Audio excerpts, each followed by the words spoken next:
Friends, ಎಲ್ಲರೂ ಹೇಗಿದ್ದೀರಾ? ಇವತ್ತೊಂದು ತುಂಬ ಇಂಟ್ರೆಸ್ಟಿಂಗ್ ಆಗಿರೋ ಒಂದು ರೆಸಿಪಿ ತಂದಿದ್ದೀನಿ. ಏನಪ್ಪ ಅಂದರೆ ಸಮೋಸ. ಇದನ್ನು ತುಂಬ ಜನ ಮಾಡೋದಕ್ಕೆ ಕಷ್ಟಪಡ್ತಾರೆ, ಯಾಕಂದರೆ ಸಮೋಸ ಶೀಟ್ ಮಾಡಬೇಕು ಮತ್ತು ಸ್ಟಫಿಂಗ್ ಸಪ್ರೇಟಾಗಿ ಮಾಡಬೇಕು. ಶೀಟ್ ಮಾಡೋದು ದೊಡ್ಡ ತಲೆನೋವು ಅಂತ. ಈ ಥರ ನಾನು ಹೇಳೋ ರೀತಿ ಮಾಡಿ ತುಂಬ ಈಸಿಯಾಗಿ ಮಾಡ್ಬೋದು. ಯಾವುದೇ ಥರ ಶೀಟ್ ಮಾಡೋ ಥರ ಏನೂ ಇಲ್ಲ. ನಾನು ಮೊದಲನೇದಾಗಿ ಒಂದು 200 ಗ್ರಾಮ್ ಚಿಕನ್ನ ಚೆನ್ನಾಗಿ ತೊಳೆದು ಸಣ್ಣದಾಗಿ ಕಟ್ ಮಾಡ್ಕೊಂಡಿದ್ದೀನಿ. ನಂತರ ಒಂದು ಪ್ಯಾನ್ ತೊಗೊಂಡಿದ್ದೀನಿ, ಅದಕ್ಕೆ ಸಣ್ಣದಾಗಿ ಕಟ್ ಮಾಡ್ಕೊಂಡಿರೋ ಚಿಕನ್ನ ಹಾಕ್ಕೊಳ್ತಾ ಇದ್ದೀನಿ. ಚೆನ್ನಾಗಿ ವಾಶ್ ಮಾಡಿದ ಮೇಲೆ ಚಿಕನ್ ಹಾಕ್ಕೊಂಡು ನೀರೆಲ್ಲ ಬಿಟ್ಟು ಚೆನ್ನಾಗಿ ನೀರೆಲ್ಲ ಡ್ರೈ ಆಗಬೇಕು ಚಿಕನಲ್ಲಿ, ಅಲ್ಲಿವರೆಗೂ ಇದನ್ನು ಫ್ರೈ ಮಾಡ್ಕೊಳ್ಬೇಕಾಗುತ್ತೆ. ಈಗ ರುಚಿಗೆ ತಕ್ಕಷ್ಟು ಉಪ್ಪು ಹಾಕ್ಕೊಳ್ತಾ ಇದ್ದೀನಿ. ಚಿಕನ್ಗೆ ಎಷ್ಟು ಬೇಕೋ ಅಷ್ಟು ರುಚಿಗೆ ತಕ್ಕಷ್ಟು ಉಪ್ಪು ಹಾಕ್ಕೊಳ್ತಾ ಇದ್ದೀನಿ. ಆದಷ್ಟು ಸಣ್ಣದಾಗಿ ಕಟ್ ಮಾಡ್ಕೊಳ್ಳಿ ಚಿಕನ್ನ. ನಂತರ ಒಂದು 4 ಸ್ಪೂನ್ ಕ್ಯಾಪ್ಸಿಕಮ್ ಸಣ್ಣದಾಗಿ ಕಟ್ ಮಾಡ್ಕೊಂಡಿದ್ದೀನಿ. ಹಾಗೆ ಎಲೆಕೋಸನ್ನು ಅಷ್ಟೇ ಚೆನ್ನಾಗಿ ಕಟ್ ಮಾಡ್ಕೊಂಡಿದ್ದೀನಿ. ಸಣ್ಣದಾಗಿ ಕಟ್ ಮಾಡ್ಕೊಂಡ ನಂತರ ಒಂದು ಮೀಡಿಯಮ್ ಸೈಜ್ ಈರುಳ್ಳಿನ ಉದುದಾಕಿ ಸ್ವಲ್ಪ ದಪ್ಪ ಸೈಜಲ್ಲಿ ಕಟ್ ಮಾಡ್ಕೊಂಡಿದ್ದೀನಿ. ತುಂಬ ವೆಜಿಟೇಬಲ್ನ ಫ್ರೈ ಮಾಡಬಾರ್ದು. 1 ನಿಮಿಷಗಳ ಕಾಲ ಐ ಫ್ಲೇಮಲ್ಲಿ ಇಟ್ಕೊಂಡು ಚೆನ್ನಾಗಿ ಫ್ರೈ ಮಾಡಿದ್ರೆ ಆಗುತ್ತೆ. ನಂತರ ಖಾರಕ್ಕೆ ಒಂದು 3/4 ಟೀ ಸ್ಪೂನಷ್ಟು ಅಚ್ಚ ಖಾರದ ಪುಡಿ, ಒಂದು 1/4 ಟೀ ಸ್ಪೂನಷ್ಟು ಗರಂ ಮಸಾಲ, ಒಂದು 1/4 ಟೀ ಸ್ಪೂನಷ್ಟು ಪೆಪ್ಪರ್ ಪೌಡರ್, ಮೆಣಸಿನ ಪುಡಿ ಹಾಕ್ಕೊಂಡು ಕ್ಲೀನಾಗಿ ಐ ಫ್ಲೇಮಲ್ಲಿ ಇಟ್ಕೊಂಡು ಚೆನ್ನಾಗಿ ಫ್ರೈ ಮಾಡ್ಕೊಳ್ತಾ ಇದ್ದೀನಿ. ಏನಿಲ್ಲ ಅಂದರೂ ಇದನ್ನು ಅಷ್ಟೇ 1 ನಿಮಿಷಗಳ ಕಾಲ ಚೆನ್ನಾಗಿ ಫ್ರೈ ಮಾಡಿಕೊಂಡ್ರೆ ಆಯಿತು. ಸ್ಟಫಿಂಗ್ ರೆಡಿ ಆಗಿದೆ. ನೀವು ಯಾವುದೇ ಥರ ಸಮೋಸ ಶೀಟ್ ಮಾಡ್ಕೊಬೇಕು ಆ ಥರ ಏನೂ ಇಲ್ಲ. ದೋಸೆ ಹಿಟ್ಟು ಅಂದರೆ ಮೈದಾ ದೋಸೆ ಹಿಟ್ಟಲ್ಲೇ ಸಮೋಸ ಯಾವ ಥರ ಈಸಿಯಾಗಿ ಮಾಡ್ಕೊಳ್ಳೋದು ನೋಡ್ಕೊಳ್ಳೋಣ. ಮೊದಲನೇದಾಗಿ ಒಂದು ಬೌಲ್ ತೊಗೊಂಡು ಅದಕ್ಕೆ 1 ಕಪ್ಪಷ್ಟು ಮೈದಾ ಹಿಟ್ಟು ತೊಗೊಂಡಿದ್ದೀನಿ. ಮೈದಾ ಹಿಟ್ಟಿಗೆ ರುಚಿಗೆ ತಕ್ಕಷ್ಟು ಉಪ್ಪು ಹಾಕ್ಕೊಳ್ತಾ ಇದ್ದೀನಿ.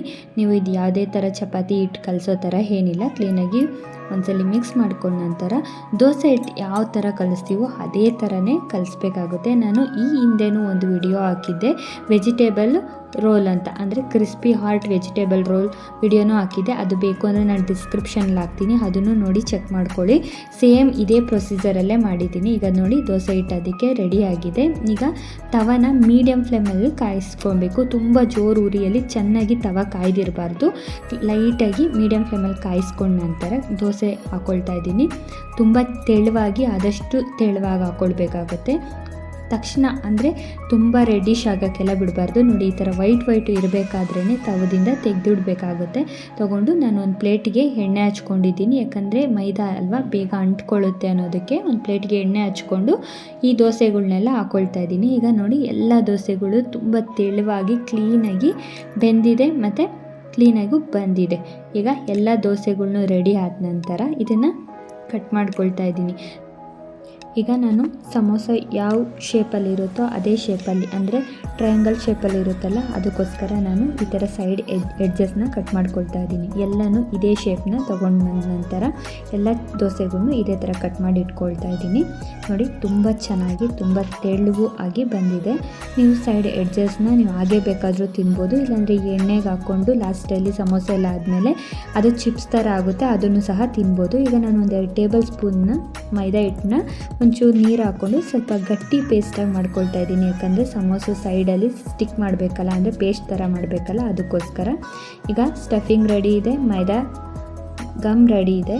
ಈಗ ಯಾವ ಥರ ಮಾಡೋದು ನೋಡೋಣ. ಈ ಥರ ಮಧ್ಯಕ್ಕೆ ಕರೆಕ್ಟಾಗಿ ನಾನು ಯಾವ ಥರ ಮಾಡ್ತಾಯಿದ್ದೀನೋ ಅದೇ ಥರ ನೋಡಿಕೊಂಡು ಸೈಡ್ ಎಡ್ಜಸ್ಗೆಲ್ಲ ಮೈದಾ ಹಿಟ್ಟನ್ನ ಹಾಕ್ಕೊಳ್ತಾ ಇದ್ದೀನಿ. ಅಂದರೆ ಪೇಸ್ಟ್ನ ಹಾಕ್ಕೊಂಡ್ರೆ ಕ್ಲೀನಾಗಿ ಸ್ಟಿಫಾಗಿ ಕೂತ್ಕೊಳ್ಳುತ್ತೆ ಅನ್ನೋದಕ್ಕೋಸ್ಕರ. ಈಗ ಸ್ಟಫಿಂಗು ಎಷ್ಟು ಬೇಕೋ ಅಷ್ಟು ಹಾಕ್ಕೊಳ್ತಾ ಇದ್ದೀನಿ. ಕ್ಲೀನಾಗಿ ಒಂದು ಫೋಲ್ಡ್ ಮಾಡೋವರೆಗೂ ಸ್ಟಫಿಂಗ್ ಇರಬೇಕಾಗುತ್ತೆ. ತುಂಬ ಹಾಕ್ಕೊಳ್ಳೋಕೆ ಹೋಗಬೇಡಿ, ಯಾಕಂದರೆ ಮೈದಾ ಹಿಟ್ಟು ತುಂಬ ಸಾಫ್ಟ್ ಇರುತ್ತಲ್ಲ, ದೋಸೆಗಳು ಒಡೆದೋಗೋ ಚಾನ್ಸಸ್ ಇದೆ. ಒಂದು 3/4 ಭಾಗದಷ್ಟು ಸ್ಟಫಿಂಗ್ ಹಾಕಿದ ನಂತರ ಸೈಡ್ ಎಡ್ಜಸ್ಗೆಲ್ಲ ಮೈದಾ ಹಿಟ್ಟು ಪೇಸ್ಟ್ನ ಹಾಕಿದ್ರೆ ಕ್ಲೀನಾಗಿ ಸ್ಟಿಕ್ ಆಗುತ್ತೆ. ನೋಡ್ತಾ ಇದ್ದೀರಲ್ಲ ಎಷ್ಟು ಚೆನ್ನಾಗಿ ಬಂದಿದೆ. ಅಂದರೆ ನೀವು ಚಪಾತಿ ಶೀಟ್ ಮಾಡಬೇಕು ಅನ್ನೋ ಅವಶ್ಯಕತೆನೇ ಇರಲ್ಲ. ನೀವು ದೋಸೆಗಳು ಮಾಡೋವಾಗೂ ಅಷ್ಟೇ, ನಾರ್ಮಲ್ ದೋಸೆಗಳು ಮಾಡಬೇಕಾದ್ರೂ ತುಂಬ ತೆಳುವಾಗಿ, ಅಂದರೆ ನೀರು ದೋಸೆ ಥರ ಹಾಕ್ಕೊಂಡು ಸಹ ಮಾಡ್ಕೊಳ್ಬೋದಾಗುತ್ತೆ.